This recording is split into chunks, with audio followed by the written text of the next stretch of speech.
Bloomberg reported that Russian leader Vladimir Putin relies on his army to enhance their status in Ukraine's battle as the US and European allies of Kiev diverting their attention toward the intensifying conflict in Israel and Hamas. Sources in political circles claim that the Kremlin is intentionally delaying and reinforcing the currently occupied borders in advance of the upcoming presidential election. However, not all members of the Russian elite are certain of the complete success of this operation. Bloomberg reported that unnamed sources in political circles said that the Kremlin firmly believes that current events are working in Russia's favor and that it can maintain control of the territories in southern and eastern Ukraine.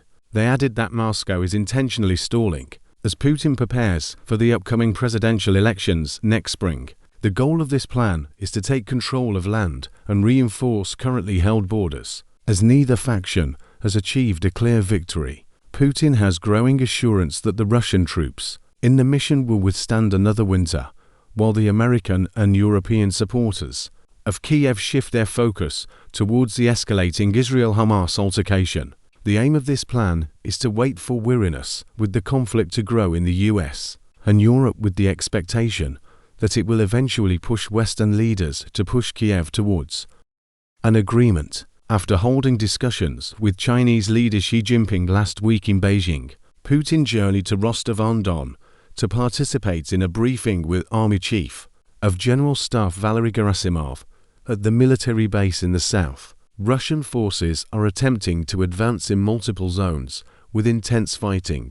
The Russian military resisting Ukrainian counter-offensives, as claimed by Russia's defense ministry. This was substantiated by recent intelligence from the UK Ministry of Defense. The leader of the Ukrainian army, Valery Zaluzhny, who visited the front line last week, also stated that Russian forces were persisting in their assault on Avdiivka using attacking groups, many tanks, and air and artillery aid, although the Ukrainian army was repelling these strikes. Meanwhile, Kiev plans to sustain its counter-offensive during winter, even with the deteriorating weather. During his visit to China, Putin reported to the press that Ukraine's recent offense in Kherson had not succeeded. In an interview with state TV earlier, the Russian leader stated that Ukraine's months-long counter-offensive had failed completely and that the Russian military had changed to active defense to improve their position on the battlefield. Despite receiving a large amount of weaponry worth billions from its US and NATO allies, Kiev has failed to make significant headway in pushing back Russian troops from heavily fortified positions over the summer. This has deepened schisms among Western allies and hampered additional support. The US had to briefly stop money to Ukraine to prevent a government shutdown. Additionally, Robert Fico's election win in Slovakia, who has been accused of supporting Russia, suggests conflicts and issues within European Union members. Meanwhile, during recent discussions with Putin at a conference in Beijing, Hungarian Prime Minister Viktor Orbán expressed apprehension regarding security assurances among NATO allies. Orbán met with Putin, marking the first time a European leader has done so since the International Criminal Court in The Hague issued an arrest warrant for Putin on charges of alleged war crimes earlier this year. In March, the Institute for the Study of Wars analysts state that Russia can make some gains at the tactical level and adapt their tactics. Nonetheless, Western experts don't believe that this will lead to wider strategic gains. Some in the Russian elite are skeptical about the success of the special operation. According to Bloomberg sources, despite the deteriorating Middle East crisis, the United States and other NATO allies vow to keep offering Kiev weapons and monetary support.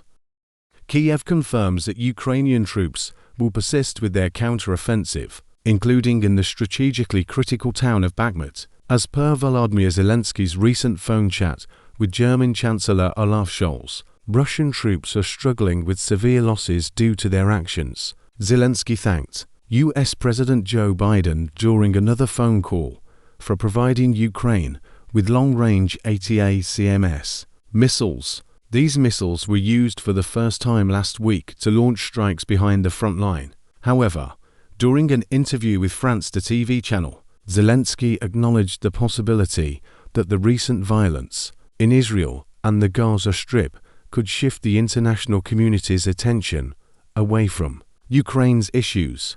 Biden urged the British public to provide financial assistance for the military operations of Israel and Ukraine.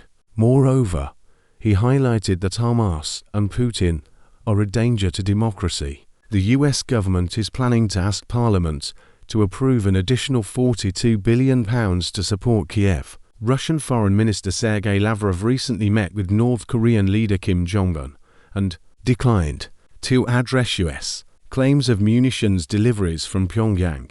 Lavrov stated that the Kremlin's objectives will be reached sooner if the focus is shifted to Middle East issues, which will result in decreased arms shipments to Kiev. Some analysts suggest this scenario would benefit Moscow. At present, Russia benefits from maintaining the current situation because it aims to outlast the West, explained Dara Masikot, a senior fellow specializing in defense and security matters in the Russia and Eurasia program at the Carnegie Endowment for International Peace. Masikot stated that the Russian military is endeavoring to preserve its position in case there's no further progress on the offensive front.